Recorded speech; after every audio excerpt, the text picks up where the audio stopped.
us about what's going on with your work in the window. Well, hi Colby. Thanks so much for coming, and thank you, Dawn. This is an amazing project. I don't know if you know, but she just got funded by Rollins College to take this globally. So it's really exciting, but I'm really happy to talk about my work. One of the things I do with my work is look at landscapes try to look at landscapes in a way to find significance of how we live our lives and community, or how we pass our time here on Earth, some way looking for a sign within the landscape. And so I'm always on the lookout when I'm driving in my car, walking down the street. In this case, walking up mountains in Scotland. I was thinking about the cairn, and the cairn is this marker and significance of how much energy we might take climbing a hill, and how we might signify that energy by taking a stone from the ground and putting it on top of this pile of rocks that other people before us have also done.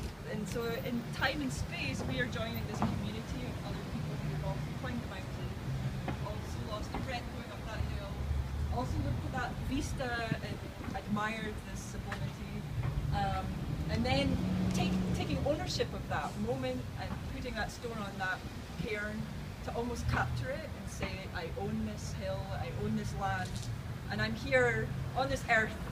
And I think of it in a similar way to why graffiti artists might write their name or tag on a wall. They're saying, I'm here and I matter. So what I've actually done with this piece though is I've not necessarily personally taken the effort to climb all those hills. I've just stolen the effort from other people on the internet.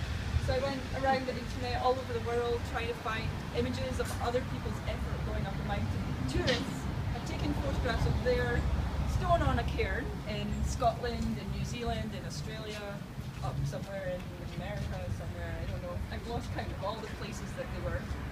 And I've kind of flattened the space and made them into postcards. And I think of this postcard as this emblem as well of how we might capture our travels and where we've been, and saying, I've been to this place, I wish you were here as well. And it marks a life spent doing good things, or perhaps just marking it. So by putting all this together, I've kind of like made this large cairn of human effort and community. I've also like included some repetition element. There's one, I don't know if you noticed, there's one cairn that's kind of repeated. It's the Rose cairn. Has anyone read Walden before? I just read it like last month. And I really enjoyed reading that book and thinking about how he personally lived in this little hut in Walden, and was at peace with nature, but in some ways he's memorializing his effort of living alone in the landscape through this book. It's now become hugely significant to how we commune with nature. And so I've kind of stolen that image as well.